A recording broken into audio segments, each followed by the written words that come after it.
Chapter 30. Houston, we have a problem.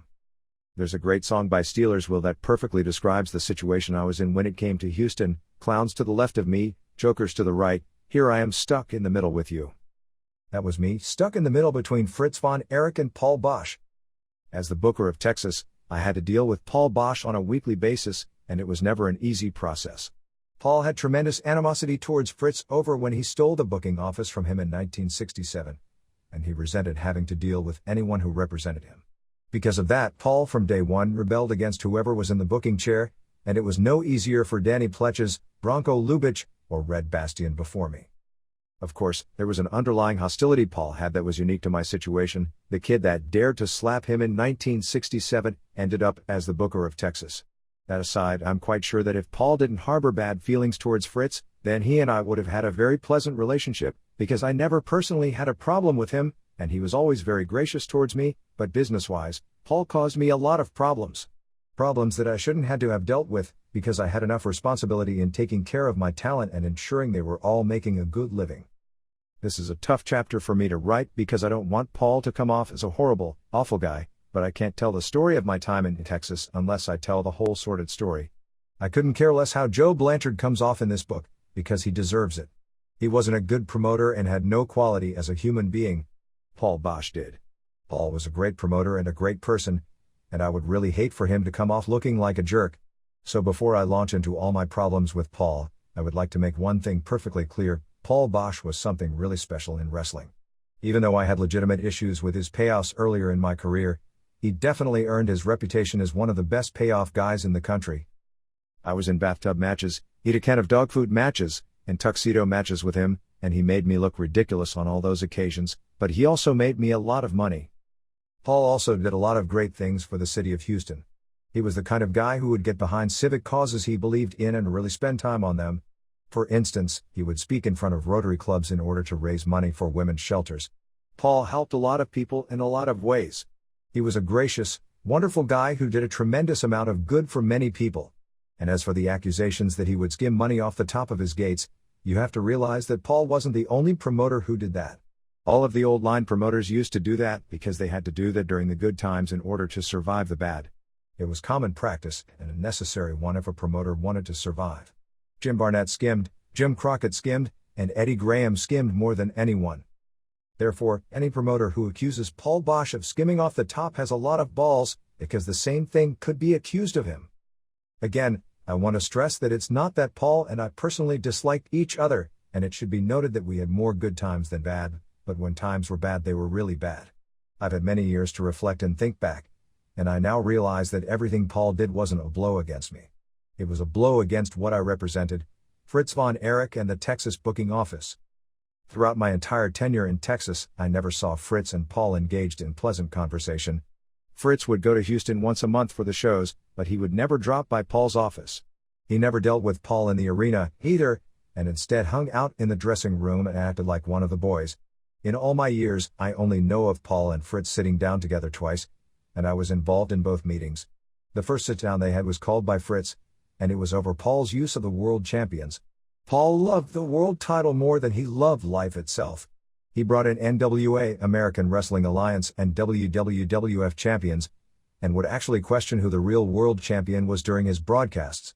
While doing the announcing, he would wonder out loud, "Wouldn't it be great to have a match where we find out who the real world's champion is?" That was the kiss of death in the eyes of the NWA members, because they didn't recognize the WWF or American Wrestling Alliance belts as world titles, but as regional championships. American Wrestling Alliance and WWF champions were the champion of half a dozen towns, but our champion defended the title all over the world. When Paul Boesch put those two belts in the same category as the NWA title, all hell broke loose. At that point, Fritz and I flew to Houston to have a sit-down with Paul, and Fritz made it abundantly clear that Paul's questioning who the real champion was would have to stop. That was the first time I ever saw them deal with each other. The second, and last meeting I ever saw them have together was called by Paul. The purpose of that sit-down was because Paul no longer wanted to pay 25% of his gross profits to Fritz. Instead, he wanted to pay 15%. Fritz said absolutely not, and that a deal's a deal. Even though Paul constantly moaned about that, 25% was a fair deal. The wrestlers got 32% and the booking office got 25% of the box office, which left Paul with 43%. That came out to around $13,000 every week for Paul, which was pretty good. Other than those two instances, I dealt with Paul one-on-one, and a big problem I had with him stemmed from how he would bring in wrestlers from outside Texas to wrestle in Houston, and cause my talent to lose money. When I signed talent to wrestle in Texas, they knew they were getting the opportunity to get booked in Dallas, Fort Worth, and Houston on a regular basis. Paul Boesch was known for being a great payoff man, and my crew loved it when I booked them on his shows. However, Paul would bring in outsiders from other territories and promote them in the main event, thereby cutting my main event guys' payoffs in half. Rather than getting $800, they would get $400, because they were working on the undercard rather than the main event. Worse yet, some of my boys would lose a whole spot on the Houston show, because there were only so many spots on the card. It was my responsibility to ensure the Texas talent would always be taken care of, so that was always very stressful for me. My crew was the most important thing to me, and I did everything I could to protect them and their livelihood, but Paul obviously didn't have that same mentality. Now I didn't mind that he brought outsiders into Houston. I myself brought in Abdullah the Butcher, the Sheik Harley Race, and Pat O'Connor into Dallas and Fort Worth, but I never brought them in and gave them my guys' spots. As much as I enjoyed bringing those guys in, I couldn't enjoy it if it came at the expense of one of my regular guys losing a payday. Therefore, I would either mingle them in with my talent, or I would make them a special attraction. I did that because I had to show my crew that I was a stand-up guy and that I was looking out for them. I know I've said it before, but it can't be taken too lightly. A booker is nothing without a good crew, so I always stood very hard for my crew. I resigned myself to the fact that Paul would bring in outsiders, but my philosophy was that if he was going to do it, he would have to deal with them on his own, because I had my hands full with my crew from Texas. One night Paul brought in superstar Billy Graham and Ivan Putski from the WWF, and put them in a match in the Summit, which had cameramen and big projection screens above the ring so the audience could see close-ups of the action. However, when Billy and Ivan went out to the ring for their match, they got so excited to see themselves on the big screen that they started having a pose down, and neglected to have their match. Paul was going nuts, demanding that I run down to the ring and tell them to start their match. I just looked at him and shrugged my shoulders, saying, "What can I do? You brought them in. They don't work for me." There was one night, however, where I decided to take advantage of working with talent from other territories, and went into a little business for myself. Paul brought in Bruno Sammartino to work against Professor Tanaka, whom I was managing at the time. We worked a finish where I would run in the ring to save Tanaka, and Bruno would put me in his patented bear hug. As soon as he started squeezing me, the place went crazy, so I whispered in his ear, "I could do this for you in Madison Square Garden."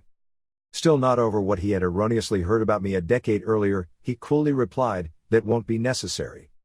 The Sheik had fallen on hard times, and his business in Detroit was really bad.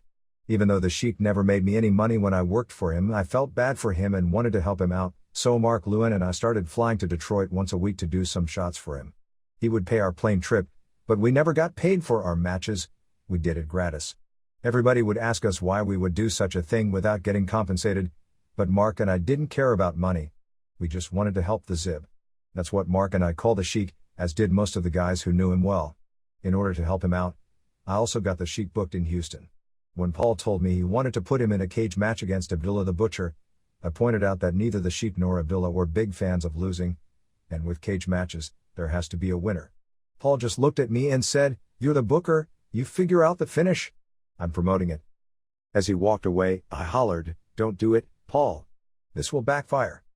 The night of the match, Paul came up to me and asked what the finish was. I told him that I was able to get the Sheik to put Abby over, and Paul was delighted. Paul then walked right up to the Sheik and blurted, "So Abdullah's beating you tonight, huh?" The Sheik went off, screaming, "Who do you think you're talking to? Some jabroni?" Paul instantly went on the offensive and snarled, "Well, I hear that you're in need of money, and that your territory is dying." At that moment, the Sheik snatched Paul by his lapels, and looked like he was going to kill him. I ever so gently put my hand on the back of the Sheik's shoulder and quietly repeated, "Zib, please take your hands off of him." He finally let go of Paul and announced, "I'm not doing the job under any circumstances." Paul instantly shot back, "Then I'm not paying your transportation and you won't get anything for the day." The Sheik got right in Paul's face and said, "I don't need your money. You only have one town. I have 50. He then turned and left the building, and we had to scramble and find a suitable replacement for the Sheik. Paul decided on Jose Lothario and, just to be difficult, declared that he wanted Abby to put Jose over clean in the middle of the ring. I tried explaining Abdullah's no-job rule and that what he wanted was next to impossible. But Paul demanded that Jose go over. So in order to appease Paul, Abdullah, Jose, and the fans, I served as the sacrificial lamb for the evening, went in the cage with Abby, and had Jose cover me for the win. Paul loved Jose Lothario, but as I have discussed earlier, Jose was a real troublemaker. Since Jose wasn't a part of my crew, he would sit in the Houston dressing room and tell my talent that if they didn't like the way I was using them, that they should give Joe Blanchard a call. He was literally trying to swipe my crew. Luckily, I hired great, loyal guys and they stuck with me. But Paul knew that Jose was stirring the pot in his dressing room, and he allowed it. Booking cards with Paul could be an interesting experience. Paul, Bronko, and I were coming up with the finishes for a Friday night card, and things were going fine until we got to the main event, NWA champion Harley race against Andre the Giant. As Bronko and I were discussing different ways Harley could keep the belt without Andre having to do the job, Paul was holding a pencil, rolling it around his fingers, and making it obvious to Bronko and I that this pencil was of special interest to him. Out of nowhere, he marveled, "I have the greatest idea in the world. During Andre and Harley's match, they can come out on the floor. Then I'll drop a pencil off my announcer's desk, and Andre will slip on it, fall down, and not be able to get up. At that point, Harley will slide back in the ring and beat the count. After the referee raises Harley's hand, I'll reach over, pick up the pencil, and muse, how can such a small thing befall a giant?" Bronko and I just looked at each other in disbelief. How do you respond to something like that? After a long, awkward silence, I said, "I don't know about that one, Paul." I was trying to be nice, but come on, the idea was ridiculous. Paul was convinced this was his best idea yet, so we called Harley and Andre in to get their opinion on it. I ran the finish by them, and made it clear that it came from the creative mind of Paul Boesch.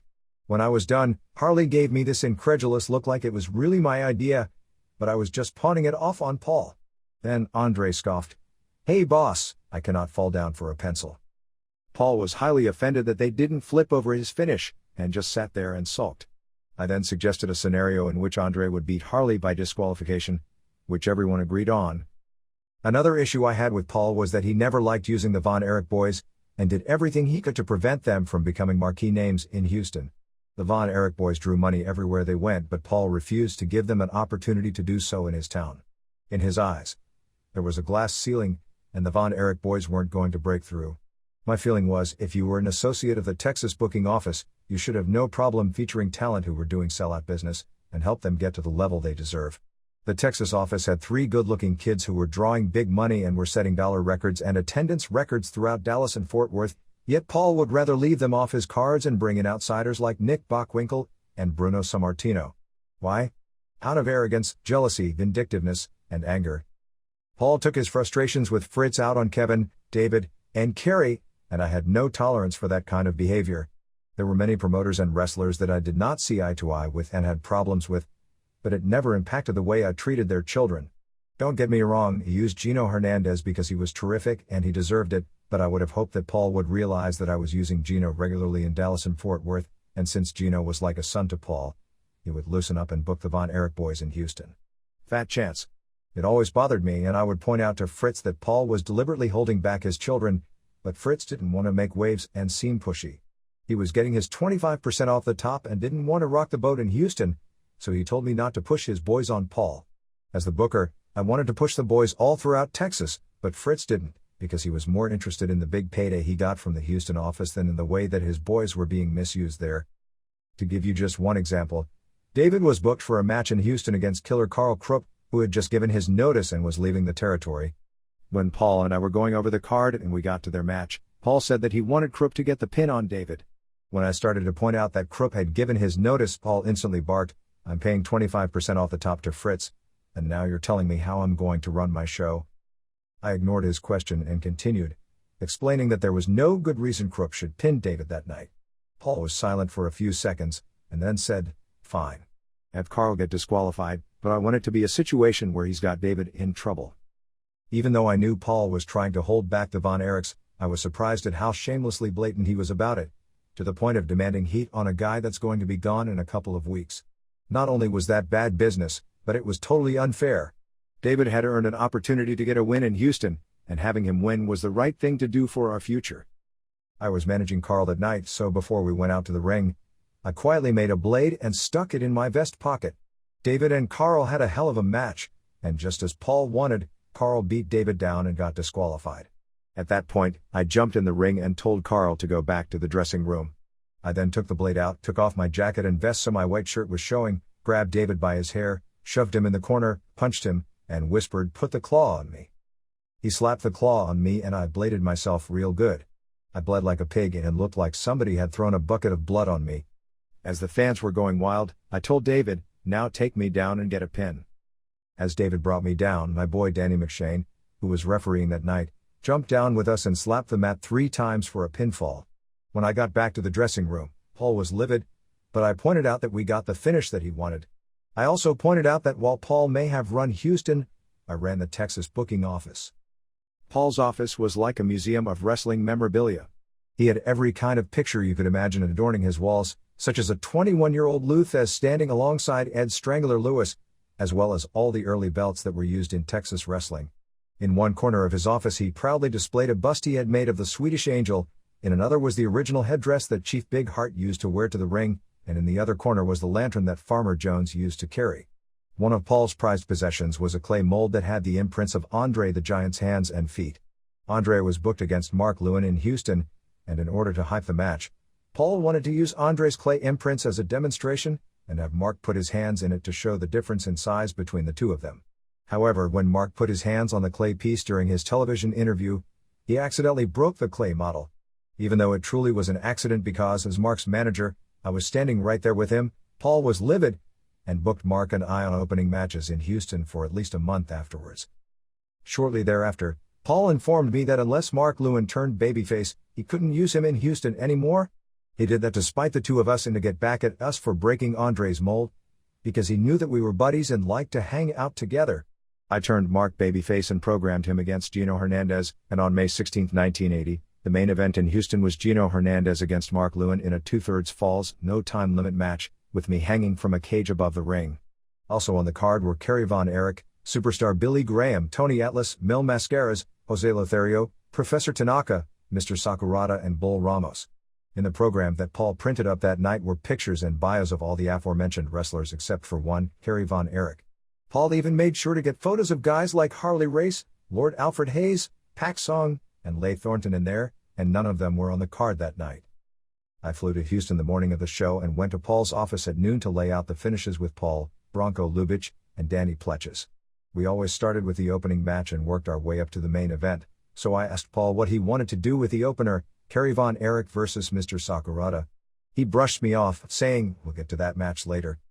When I told him I wanted to go over the finishes the way we always did, he shuffled in his seat a bit and sighed, "Well, I want Kerry to get Sakurada over." "Paul, you know my policy is not to have the young guys lose in matches like this," I said. "I don't do it to Gino, I don't do it to Kevin, I don't do it to David, and I won't do it to Kerry. How can I get young guys over if we beat them with mid-card wrestlers?" He scoffed.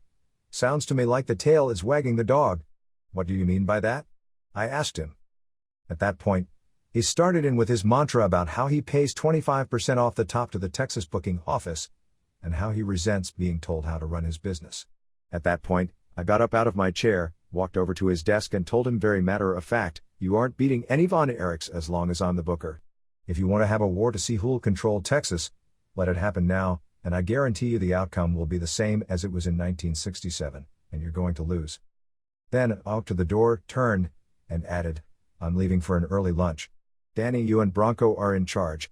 I looked at Paul, and asked, "Do you want me in the cage tonight or can I catch an early flight back to Dallas?" Paul just looked at his desk and muttered, "Be in the cage." From there I went and found Mark Lewin. We had some lunch and then hung out for the rest of the day. I tried not to think about what had happened earlier, because it just frustrated me too much. Kerry Von Erich went to the University of Houston, was heralded in the Houston newspapers as a great athlete, and had all kinds of press, yet Paul would take not advantage of any of it. It was at the point where I would rather Paul didn't use the Von Erichs at all instead of flying them into Houston just so he could play games with them and humiliate them because he had something against their father. I got to the Sam Houston Coliseum 15 minutes before showtime, walked over to Bronko and asked what the plan was for the Kerry and Sakurada match. When he told me that they were going to have a 15-minute Broadway, I went over to Mark, who was making a blade for his match later that night, and asked if I could have it. He was perplexed, but gave it to me. At that point, it was 3 minutes before bell time, so I called Sakurada and Kerry into a private room and gave Sakurada the blade. I then instructed them, Kerry, after 9 minutes, slap on the claw. Sakurada, I want you to juice real good and put Kerry over right in the middle of the ring. Kerry looked at me nervously and said, Uncle Gary, I'm supposed to go Broadway. That's what Mr. Boesch wants. Let's do what Uncle Gary wants, I replied. I want 9 minutes and I want juice. They went out to have their match, and Paul was sitting at his desk alongside the ring doing commentary. I very seldom watch the monitor, because I preferred the feel of the crowd rather than watching it on TV, but on this occasion I did. When the time was right, and Kerry slapped on the claw and the blood started flowing, Paul did everything he could to not describe what was going on in the ring. He kept talking about other things, completely ignoring the match at hand. He might not have been happy, but the people went nuts. Fritz had been a big star in Houston for years, and this was his kid, and he was using the claw just like his dad. During the break after the match, Paul came back and angrily said, Gary, that's not what I wanted. Well, that's what I wanted, I replied. Paul then threatened, I'm going to talk to Fritz about this. Please do. I yelled. Tell him that I'm a no-good jerk and explain to him exactly what I just did. I then went to Bronko and asked him what the plan was for the main event. Bronko said sheepishly, Paul wants Mark to beat Gino, and then when they lower the cage, he wants Mark to beat you up as well, leaving you and Gino just laying there. That showed me that when Paul wanted to exact revenge on me, he had no qualms about hurting Gino in the process. Gino was a young star, and there was absolutely no reason for him to be buried like that. So just as I did with Kerry and Sakurada, I pulled Mark and Gino into a private room and told them that after Mark wins the match, Gino and I will big Mark up, throw him in the cage, lock it, and pull the cage up 10 feet above the ring and leave him hanging. Mark looked very uneasy about what I was suggesting, and protested, Gary, Houston is a good town for me. I cut him off right there and said, yeah, and Atlanta was a pretty good town for me until you and Don got me fired. Mark didn't have another word to say, and dropped the issue. The three of us pulled off the finish like I wanted, and when we got to the dressing room afterwards, Paul was so furious that he left the building without saying a word to anyone. On Monday, Paul called Fritz and said that from now on he wanted to work with Bronko. Because I had run out of booking ideas. This coming from the man who wanted a pencil to beat Andre the Giant. By acquiescing to Paul's demand, Fritz not only betrayed me, his booker, but his boys, as well, because he was clearly more interested in the money coming from Houston than he was in standing up and defending us. After that, I never went back to Houston, and Fritz let Bronko run that town. The divide between Paul and the Texas booking office was definitely growing, but the wall of silence that was put up between us was put up by Paul himself. Things were so bad that I knew in my gut it was only a matter of time before Paul made a move and really stuck it to Fritz. Since 1967, he felt his birthright and destiny was to run Texas, and Fritz denied him that chance. That's a long time for hard feelings to fester. However, it wasn't just my sixth sense that gave me that impression, because just as when Joe Blanchard broke away in 1978, I began hearing rumors. Tim Brooks had mentioned that in talking to Nick Bockwinkel, Nick was under the impression that Paul was up to something. Then one Monday in 1981, Gino showed up at my office around noon, and he looked very concerned. Gary, I have to tell you something, he said. I stopped by Paul's office before I left town, and Joe Blanchard and Wahoo McDaniel were sitting with him, and they were booking Friday's card. I should have seen that one coming a mile away. Aside from the rumors, and what Nick had told Tim, I thought it was odd that Paul hadn't called looking for talent for his Friday night show. I also knew that Joe Blanchard was planning something big, because Mark Lewin told me that Joe had recently offered him the opportunity to book Southwest Championship Wrestling. Now, what would a small-time promoter like Joe need a worldly booker like Mark Lewin for? Then, after Mark turned Joe down, Mark told me, Gary, something really strange happened. The other day, Paul Boesch invited me by his house for coffee. He asked me if I had any loyalty towards Fritz. I said that I didn't, but I do towards you, so he suggested that maybe it would be best if I went away for a while. Shortly thereafter, Tim Brooks mentioned that he ran into Wahoo McDaniel, and when he asked Wahoo why he was in Texas, Wahoo claimed he was there for a golf tournament. It was clear to me that when Mark turned the booking job down, Joe turned to Wahoo. I told Gino to wait in my office, and then went upstairs to Fritz's office, where Fritz, Bronko, and office secretary Kathy White were going over some paperwork. The ball has dropped, I announced. Joe Blanchard and Wahoo McDaniel were seen this morning in Paul Boesch's office booking this Friday's card in Houston. Fritz didn't believe me, so I went down to my office, got Gino, and brought him in. Gino once again relayed what he saw in Paul's office, and at that point everyone was stunned. Sure enough, later that day, Paul called the office and left word he would be using talent from the Joe Blanchard Southwest Championship Wrestling promotion and would no longer be working with us. That evening, Gino was scheduled to wrestle in Dallas, and as he entered the dressing room, Kevin and David, who had heard what Paul did, jumped him. Bruiser Brody and I interceded to save Gino, and I screamed at the boys to leave Gino alone. Kevin and David were understandably angry, though, because Paul's defection was going to seriously hurt their father's business. Houston was a good town, and it paid the Texas booking office well. I pulled the boys aside and explained that Gino wasn't the bad guy, and that he was the one that told us what was going on. Once I explained that Gino was just the messenger and we should, in fact, be appreciative, they understood. They profoundly apologized to Gino, told him how sorry they were, and said that they felt like complete jerks. Gino fully understood, and assured them there were no hard feelings. However, at the end of the day, Gino was considered one of Paul's boys, so he started wrestling full-time for Southwest Championship Wrestling, forming a tag team with Joe Blanchard's son, Tully. Losing Gino was very hard on me, but I understood, and never took it personally. Gino lived in Houston, and Paul was like his adopted dad. What really upset me was that Gino was put in a position where he had to make a choice between me and Paul, so when he left I assured him, if it doesn't work out, I'm always here for you. I knew that losing Houston was going to be a huge financial blow to my crew, so I immediately started setting up as many spot shows as possible. I wanted to keep my boys busy, so that they could continue making a good living and feed their families. I also switched the weekly Dallas shows from Monday to Friday nights, which not only replaced the void that losing Houston left, but also brought in more Dallas fans because it wasn't held on a school night or a work night. After Paul Boesch defected from the Texas booking office, he made a big deal about the fact that when he booked NWA champion Harley Race, he wouldn't show up. He said he couldn't understand why Harley would do that to him, and was very hurt and upset about it.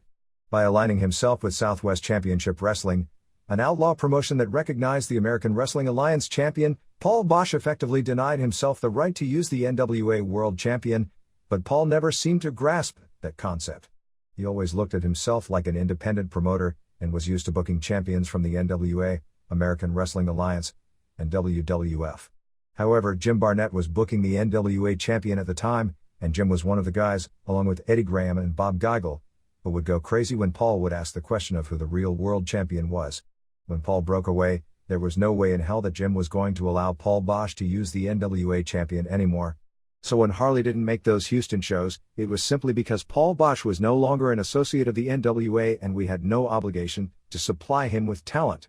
Besides, since Paul liked to use the WWF and the American Wrestling Alliance champions and ponder about them so much, why wasn't he content to just use them? Paul was similar to Sam Muchnick. They were great promoters, but not in the same league as men like Jim Barnett and Vince McMahon. Paul Boesch and Sam Muchnick had one town each, Houston and St. Louis, and they only cared about their respective towns. Men like Jim Barnett and Vince McMahon, however, had territories, and understood the big picture. Paul could never be on their level. Yes, he had a great town, but if that town was not run properly, programmed properly, and consistently stashed with quality talent, then it would fail. Both Houston and Paul Boesch were never the same after 1981, and Paul suffered the fate of a nomad promoter. He had been affiliated with Fritz von Erich and the Texas booking office since 1967, and his track record after breaking ties with us speaks for itself. His alliance with Joe Blanchard and Southwest Championship Wrestling lasted until November 1982, when he joined forces with Bill Watts and his Mid-South Wrestling promotion. That continued until April 1987, when he started promoting shows for the WWF.